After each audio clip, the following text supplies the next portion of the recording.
सांसद महोदया को तो यहाँ गलियों में बदबू आती है, हमारे यहाँ उनका स्टेटमेंट है कि यहाँ की गलियों में बदबू है। साहब यहाँ ठाकुर जी इन्हीं गलियों में से होकर के निकल के जाते हैं। यहाँ जरा आप नालियों पर व्यवस्था देखिए, इन नालियों की, इस पर ये इतने भारी भारी पत्थर लगा दिए गए हैं।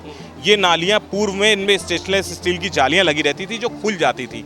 आज इस पे इतने भारी पत्थर हैं कि ये नालियाँ चौक हो जाती हैं, सालों तक इनकी सफाई नहीं होती है। सौंदर्यकरण नाम पर आप ये रोड देखिए, ये एक डेमो रोड बनाई गई है जो मार्बल का सबसे वेस्ट स्वरूप होता है उसके हिसाब से डेमो रोड बनाई गई है। क्या ये इस सुंदरता को लेकर आता है? अब देखिए मंदिर की धुलाई हो रही है, यहाँ सफाई के नाम पर सब जीरो है। जिस तरीके के ये पैनल लगा दिए गए हैं, अगर इन पैनलों को आप खोल करके देखिए तो अंदर तारों का पूरा जकीरा पड़ा हुआ है। बारिश के समय पे यहाँ डर लगा रहता है कि ऐसा ना हो कि किसी कारणवश यहाँ करंट आ जाए। परकम्मा से राधा बल्लभ आए और राधा बल्लभ से और राधा बल्लभ से फिर वापस इसी गली में आएगा, केवल और केवल चप्पल लेने के लिए। और फिर इस वजह से यहाँ पर भीड़ बढ़ना शुरू हो जाती है। यहाँ पर ये 2 दरवाजे लगाए हुए हैं रोड पर, ये किसने लगवाए हैं ये दरवाजे आज तक नहीं पता चले हैं। ये दरवाजे अभी दर्शन खुलने पर बंद कर दिए जाएंगे। जिन 250 पुलिसकर्मियों को देखने के लिए, व्यवस्था करने के लिए 3 SHO और उनके ऊपर एक CO, वो सब यहाँ पर हैं। लेकिन अगर आप भीड़ के दिनों में देखेंगे तो वो लोग सब अपनी जगह पर खाली खड़े दिखाई देंगे। उनका पब्लिक को रेगुलेट करने का कोई काम नहीं होता है, उनसे बोलना पड़ता है। और अगर उनको थोड़ा सा ज़्यादा बोल दो तो वो फिर अपनी वर्दी का रौब झाड़ना शुरू कर देते हैं। उस पब्लिक को गोल गोल घुमाया जाता है ज़बरदस्ती, बाई हुक बाई क्रुक, और उसके नतीजे ये देखिए ये है। मेरा नाम रजत गोस्वामी है, मैं यहाँ पर राजभोग सेवायत हूँ मंदिर ठाकुर बाके बिहारी जी में, और 2 बार का उपाध्यक्ष हूँ मंदिर प्रबंध कमेटी का। आप जिस जगह में भी खड़े हैं, जो कॉरिडोर की बात हो रही है, वो कहाँ से कहाँ तक तोड़ने की बात चल रही है? ये एक्चुअल में हम जहाँ पर खड़े हैं ये मंदिर का बिल्कुल सेंटर है, बाहर की तरफ हम खड़े हैं मंदिर के। मंदिर का ये गेट नंबर 2 है और ये गेट नंबर 3 है। वर्तमान में ये गेट नंबर 2 और 3 से ही पब्लिक अंदर जा रही है। जो गेट नंबर 3 है ये शहर के बिल्कुल बीचों बीच, ये दोनों रास्ते शहर के हैं। मतलब अगर यहाँ से आपको आना है तो शहर के अंदर से आना पड़ेगा आपको। और एक रास्ता जो गेट नंबर 2 का है, इसमें ये शहर से भी एंट्रेंस है और जमुना किनारे से भी एंट्रेंस है। यहीं से होकर के पब्लिक मंदिर अंदर प्रीमिसेस में जाती है। यहाँ पर ये 2 दरवाजे लगाए हुए हैं रोड पर, ये किसने लगवाए हैं ये दरवाजे आज तक नहीं पता चले हैं। ये दरवाजे अभी दर्शन खुलने पर बंद कर दिए जाएंगे। ये बंद हो जाते हैं, मतलब कुछ लोग हैं दिए जाते हैं, ये दरवाजे बंद कर दिए जाते हैं। इस पर लॉक लगा होता है, एक दरवाजा ये और एक दरवाजा वो रहा। अब दिक्कत यहाँ पर, इस सबसे पहली बात तो दिक्कत आती है यहाँ पर कि जो पब्लिक गेट नंबर 2 से आई है, अब अगर उसको मंदिर के अंदर घुसना है और मंदिर के गेट नंबर 1 से जब वो निकलता है तो ये बीच में दरवाजा अड़ जाता है। सपोज वो यहाँ पर चप्पल अपनी उतार करके चला गया, ठीक, चप्पल उतार करके अंदर गया, तो वो घूम करके जब 1 नंबर से आएगा या मंदिर की परिक्रमा करके आएगा तो उसको चप्पल लेने के लिए यहाँ आना पड़ेगा। लेकिन ये दरवाज़ा बंद हो जाता है, बंद हो जाता है तो पब्लिक को ज़बरदस्ती बाउंड करा जाता है। अब उसको चप्पल लेने के लिए पूरा एक चक्कर घूम करके आना पड़ेगा, नीचे जाए परकम्मा से राधा बल्लभ आए और राधा बल्लभ से और राधा बल्लभ से फिर वापस इसी गली में आएगा, केवल और केवल चप्पल लेने के लिए। और फिर इस वजह से यहाँ पर भीड़ बढ़ना शुरू हो जाती है। फिर कई बार ऐसा होता है कि वो चप्पलें छूट जाती हैं। माइनर सा रीज़न है, बहुत माइनर सा जी। लेकिन अगर इसको हम थोड़ा सा रेगुलेट कर लेते कि भाई चप्पलों की जगह, अगर राज्य सरकार के पास में तो इतना बड़ा कॉरिडोर बनाने का विचार बना रहे हैं, अगर इन रोडों के ऊपर आप अगर कारपेट बिछवा दें पूरे नीचे तक और चप्पलों को बाहर ही रख ले तो आम श्रद्धालुओं को नंगे पैर नहीं आना पड़ेगा। अब मंदिर खुलने का समय है और यहाँ पर लगातार भीड़ बढ़ती चली जाएगी, ठीक। अगर हम इससे यहाँ से आगे चलते तो और आगे चल करके देखिए कि वहाँ से स्थितियाँ बिल्कुल पलट हो जाएंगी। ये पूरा शहर का सेक्शन है, हमारे पास में एक परिक्रमा का सेक्शन है जो इस जगह से थोड़ी सी चौड़ी रोड है और नीचे से उसकी कनेक्टिविटी और ज़्यादा चौड़ी व्यवस्था है। 22 में जो हादसा हुआ, हादसे के बाद से कहा जाता है कि प्रशासन ने अपनी जो जवानों की जो संख्या है यहाँ बढ़ा दी, उनके एक तरीके से कंट्रोल में आ गया जो सुरक्षा व्यवस्था है। लेकिन सुरक्षा व्यवस्था होने के बावजूद भी ऐसे जो लूप होल जो आप बता रहे हैं तमाम, वो कंट्रोल कर पाए वो लोग? नहीं, कुछ नहीं। यहाँ पर 2022 के हादसे के बाद एक IG साहब का एक आदेश है, उसके हिसाब से लगभग 250 पुलिसकर्मी, जिन 250 पुलिसकर्मियों को देखने के लिए, व्यवस्था करने के लिए 3 SHO और उनके ऊपर एक CO, वो सब यहाँ पर हैं। लेकिन अगर आप भीड़ के दिनों में देखेंगे तो वो लोग सब अपनी जगह पर खाली खड़े दिखाई देंगे। उनका पब्लिक को रेगुलेट करने का कोई काम नहीं होता है, उनसे बोलना पड़ता है। और अगर उनको थोड़ा सा ज़्यादा बोल दो तो वो फिर अपनी वर्दी का रौब झाड़ना शुरू कर देते हैं। किसके आदेश से ये हुआ? अगर हुआ आदेश किसी का था, क्योंकि ये पूरा मंदिर जुडिशियल हस्तक्षेप में है। मंदिर के अंदर की दर्शन व्यवस्था से लेकर के ठाकुर जी के भोग प्रसाद की व्यवस्था, मंदिर के टेनोर की व्यवस्था, मंदिर के सेवायत अधिकार, वो सारे जुडिशियल हस्तक्षेप हैं। उसमें जुडिशियल के ऑर्डर हैं, सब डिक्रीड ऑर्डर हैं, सब पुराने ऑर्डर हैं जिनको आज तक कभी चैलेंज नहीं किया गया, सब समन्वय के साथ में चल रहा है। अब आप आ गए हैं गेट नंबर 1 पर। अब आप देखिए इन गलियों पर ये आप मुख्य बिल्कुल मंदिर के सामने का फ्रंट है। यहाँ जरा आप नालियों पर व्यवस्था देखिए, इन नालियों की, इस पर ये इतने भारी भारी पत्थर लगा दिए गए हैं। ये नालियाँ पूर्व में इनमें स्टेनलेस स्टील की जालियाँ लगी रहती थी जो खुल जाती थी। आज इस पे इतने भारी पत्थर हैं कि ये नालियाँ चौक हो जाती हैं, सालों तक इनकी सफाई नहीं होती है। बिजली के बोर्ड यहाँ पर खुले पड़े हुए हैं। ये आप देख लीजिए कि यहाँ सामने मंदिर के ठीक सामने बिजली के बोर्ड खुले पड़े हुए हैं। जिस समय ये पत्थर रखे जा रहे थे तो हमने प्रशासन से कहा था कि भाई ये रोड जो बनी हुई है, इस रोड को आप नीचे करिए। ये नालियों को आपने गहरा कर दिया है। इन नालियों में पहले नॉर्मल एक ढाल हुआ करता था कि पानी रफ्तार से नीचे उतर जाता था। आज जरा सी बारिश होती है, कहिए तो मंदिर के सफाई का पानी यहाँ आए और पूरा पानी आपके पैरों पर आना शुरू हो जाए। ये व्यवस्था इन्होंने यहाँ पर कर रखी है। 70-70, 80-80 हज़ार रुपए के खंबे लगाए हुए हैं बिजली के, जो मंदिर के सराउंड लगभग आधा किलोमीटर पूरे रेडियस के अंदर लगे हैं। खंबे है कहाँ, दिखाई तो इस रोड पे नहीं दे रहे हैं। आप कमाल की बात है, तो ये खंबे आपको दिख नहीं रहे हैं। यहाँ देखिए इस फर्श की व्यवस्था देखिए, यहाँ वर्ल्ड बैंक के द्वारा करोड़ों रुपए दिया हुआ है केवल बांके बिहारी क्षेत्र की गलियों की व्यवस्थाओं को लेकर के, कि यहाँ की गलियाँ सौंदर्यकरण के नाम पर, सौंदर्यकरण नाम पर आप ये रोड देखिए, ये एक डेमो रोड बनाई गई है जो मार्बल का सबसे वेस्ट स्वरूप होता है उसके हिसाब से डेमो रोड बनाई गई है। क्या ये इस सुंदरता को लेकर आता है? अब देखिए मंदिर की धुलाई हो रही है, यहाँ सफाई के नाम पर सब जीरो है, ठीक है, कोई सफाई नहीं है। जो निकल रहा है यहीं पड़ा रहेगा। अब ये इसके लिए भी कमाल की बात यह है कि यहाँ पर नगर निगम ने ठेका दे रखा है बड़ी बड़ी कंपनियों को, वो आकर के सफाई करें। अगर आप यहाँ देखें तो वार्ड नंबर 70 का एक ग्रुप बना हुआ है, उस ग्रुप में हर आदमी त्रस्त है सफाई के नाम पर। अब तक ये सफाई हो जानी चाहिए थी यहाँ पर, लेकिन यहाँ कोई सफाई नहीं है, किसी तरीके की कोई सफाई नहीं, जिसे हम कहते हैं कि सरकार के जो मूलभूत कार्य होते हैं वो विफल हैं उन सब चीज़ों को करने के लिए। आपको आगे देखिए, आपको इन लाइटों की व्यवस्था दिखाता हूँ। पर्टिकुलर उसके लिए खंबे गाड़े गए हैं, खंबे गाड़ करके वायरिंग करी गई है। अगर सरकार चाहती तो पूर्व में जब नगर पालिका यहाँ पर थी तो इस तरीके से लाइटें जो हैं दीवालों पर लोगों के घरों के बाहर लग जाती थी, इससे आपकी रोड का एरिया नहीं कम होता था। अब ये देखिए इस खंबे का यहाँ पर कोई यूज़ नहीं है, ये जो यहाँ पर लगा हुआ है, लेकिन इसने जगह घेर ली है। ये बिजली के पैनल देखिए, इसने यहाँ जगह घेर ली है। और अब मैं आपको और आगे लेकर के चलता हूँ। ये फसाड लाइट भी जो है ना किसी सांसद के महोदय के माध्यम के द्वारा ही यहाँ पर लगी हुई है, जो यहाँ पर लगी है। लेकिन ये नालियों की व्यवस्था आप ये देखिए कि ये जो परिक्रमा मार्ग है, इस परिक्रमा मार्ग ये इस रोड से नीचे हुआ करता था। उसका एक कारण था कि इस परिक्रमा में, ये मंदिर की परिक्रमा है, यहाँ से ढाल था पूरा। आप अभी भी देखेंगे तो ये ढाल था जिससे ये पूरा पानी जो है नालियों में आ जाता था। लेकिन अब उल्टा होने लगा है, फर्श को कर दिया गया रोड को ऊंचा, जिसकी वजह से बारिश का पानी उल्टा चलना शुरू हो गया है। ये कंडीशन। कौन से इंजीनियर की टीम काम कर रही है, मुझे आप ये बताइए, और किस देखरेख से ये काम करते हैं? मुझे नहीं पता कि ये किस तरीके से व्यवस्थाएं करते हैं, कैसे किससे पूछ करके टेंडर दिए जाते हैं, फिर उन टेंडरों के बाद में कोई देखने सुनने वाला नहीं होता है। कहते तो ये हैं कि सरकार के पास में वर्ल्ड लेवल के इंजीनियर होते हैं, इनके बनाए हुए सारे प्रोडक्ट जो हैं वो वर्ल्ड क्लास होते हैं, लेकिन आप इनके क्लासों की स्थिति यहाँ के फर्श से देख लीजिए। अब यहाँ इस नाली के कूड़े की कंडीशन देख लीजिए, ये मंदिर प्रीमिसेस की कंडीशन है कि यहाँ पर ये क्या है, शहर की व्यवस्था क्या होगी। अब आप इस खंबे को देख लीजिए, ये 70 से 80 हज़ार रुपये का एक खंबा बताया जाता है। मेरे पास में इसका कोई ऑथेंटिकेशन नहीं है कि, लेकिन जो इतना सूत्रों के माध्यम से पता है, तो ये देखिए ये एक खंबा है। इस खंबे के लिए स्पेशली जो है ये एक लगाया गया है यहाँ पर पोल, ठीक है। अब ये पोल के लिए नीचे वायर डाला गया है, खंबा गायब है, लाइट है नहीं।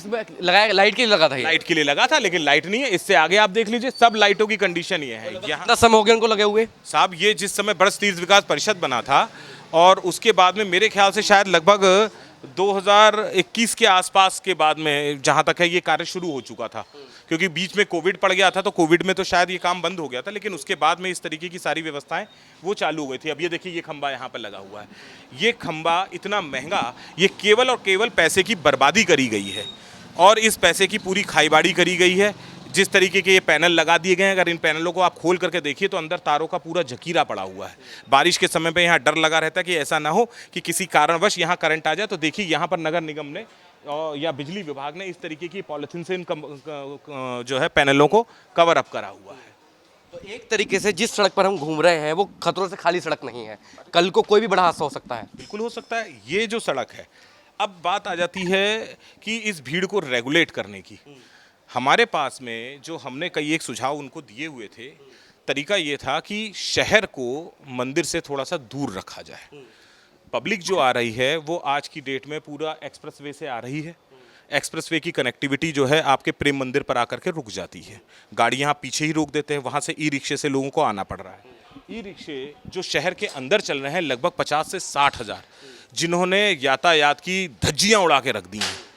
पुलिस कुछ नहीं करती है उसके अंदर, क्यों नहीं करती है मुझे नहीं मालूम, लेकिन अगर व्यवस्था ये करी जाए कि लोग परिक्रमा में से आएँ, जैसे अब ये इधर से आ रहा है तो ये इस रोड से कहीं ज़्यादा चौड़ा रोड है, आप पब्लिक को इधर परिक्रमा में से लेकर के आएँ और फिर मंदिर के अंदर प्रवेश करवाएं, और फिर मंदिर के अंदर से जब निकास कराएंगे तो निकास के लिए आपके पास में ज़्यादा गलियाँ होनी चाहिए, उनको स्वच्छंद रूप से कहीं पर भी निकाला जाना चाहिए, वो जिस तरफ से आए हैं उस तरफ से निकल जाना चाहिए। लेकिन ऐसा नहीं होता, उस पब्लिक को गोल गोल गोल गोल घुमाया जाता है ज़बरदस्ती, बाई हुक बाई क्रुक, और उसके नतीजे ये देखिए ये हैं। इस तरीके की बैरिकेटिंगें जो है पूरे हर गली के किनारे लगा दी है। ये भी एक गली है जो इंटरसेक्शन है।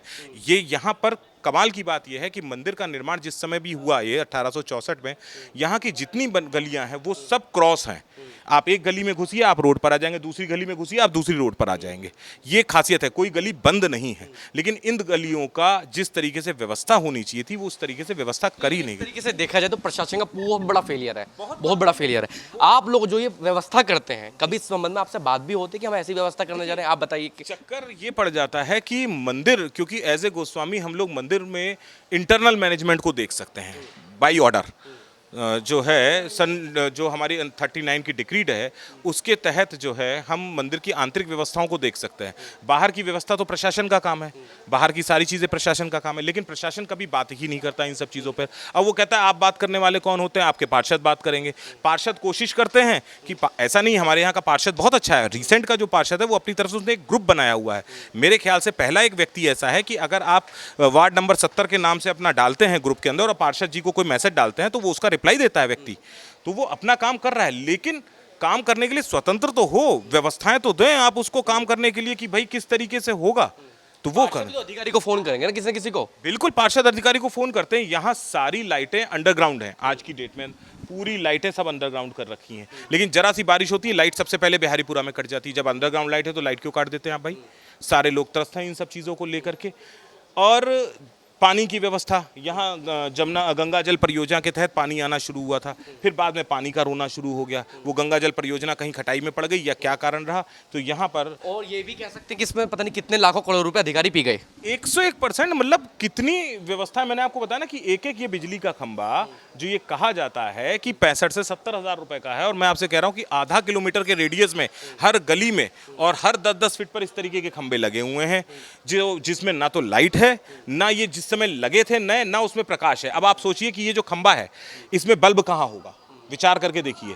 इस खंबे में ऊपर ये जो छतरी लगी हुई है, खंबे का मुख है, इसके अंदर बल्ब है, मतलब कि बल्ब नीचे की तरफ से ऊपर रोशनी दे रहा है। अब ऊपर तो कोई रिफ्लेक्टर है नहीं कि रिफ्लेक्ट होकर रोशनी नीचे आए, तो वो रोशनी क्या देगा? और ये बातें सारी मैंने यहाँ पर ब्रज तीर्थ विकास परिषद के उपाध्यक्ष महोदय जो हैं शैलजाकांत मिश्रा जी, जिनके अंतर्गत पूरा ब्रजमंडल आता है और उन ब्रजमंडलों की व्यवस्था आती है, ये सारी चीज़ मैंने उनको घूम घूम करके दिखाई है कि साहब आपने यहाँ इतने भारी पत्थर लगवा दिए, नालियों की सफाई नहीं हो पाती है। कारण अब आप देखिए ये इतने जाम पत्थर हैं, आपको लगता है कि ये अभी हाल फिलहाल में 10 दिन 15 दिन महीने भर 2 महीने या 3 महीने के अंतर्गत ये कभी खुले होंगे? ये खुलते ही नहीं। बाई चांस कुछ फंस जाए ये खुलेंगे भी नहीं फिर तो आप लोगों से। तो ये बुरी कंडीशन है, इसको खोलने के लिए बड़ी ताकत चाहिए होती है। फिर अब अगर आपको मैं कहीं खुला हुआ पत्थर दिखाऊं तो आपको दूर से ही दिख जाएगा कि हाँ ये पत्थर खुला है, तो यहाँ तो बंद नहीं होगा किसी हालत में। इतना भारी पत्थर लगाने का कोई मतलब थोड़ा ना बनता है कि आपने नालियाँ ही बंद कर दी बिल्कुल। अरे नालियों के अंदर अगर कोई गंदगी जमा हो जाएगी, सिल्ट, और आपने इतनी गहरी नालियाँ कर दी कि सिल्ट जमा होना स्वाभाविक है इसके अंदर। तो रेगुलर जो सारी चीज़ें सरकार को करनी चाहिए थी वो तो कुछ कर ही नहीं रहे हो। पैसा पूरा वर्ल्ड बैंक का आपने खा लिया, यहाँ पर किसने खा लिया उसकी जांच होनी चाहिए। लेकिन अब कौन चोर चोर मौसेरे भाई वाली कंडीशन है। जनप्रतिनिधि हैं, पार्षद आपके बीजेपी के हैं, आपके सांसद बीजेपी के हैं, आपके विधायक बीजेपी के हैं, तमाम लोग ऊपर से लेकर नीचे तक जितनी प्रणाली व्यवस्था है सब बीजेपी की है। बीजेपी हमेशा तक, मैं इसको राजनीतिक मुद्दा नहीं दूंगी, फिर भी कहना पड़ेगा मुझे, बीजेपी हमेशा धर्म के नाम पर वोट लेती है, ठीक है। और कहा जाता है कि तीर्थ नगरी पर भाजपा का ज्यादा ध्यान है, लेकिन जब ध्यान की बात आती है 2014 के बाद से आपको भी बड़ी उम्मीद होगी मथुरा में बड़े बदलाव होंगे, तो बदलाव हुए, स्थिति वैसे बदतर हो गई और बहुत बदतर हो गई है। सांसद महोदया को तो यहाँ गलियों में बदबू आती है, हमारे यहाँ उनका स्टेटमेंट है कि यहाँ की गलियों में बदबू है। साहब यहाँ ठाकुर जी इन्हीं गलियों में से होकर के निकल के जाते हैं। ये हमारी जो है भावना है ठाकुर जी के प्रति कि वो जब यहाँ से निधन जाते हैं तो इन्हीं गलियों में से होकर के जाते हैं, तो उनको इन गलियों में बदबू महसूस होती है, इसलिए वो यहाँ कभी आती नहीं है।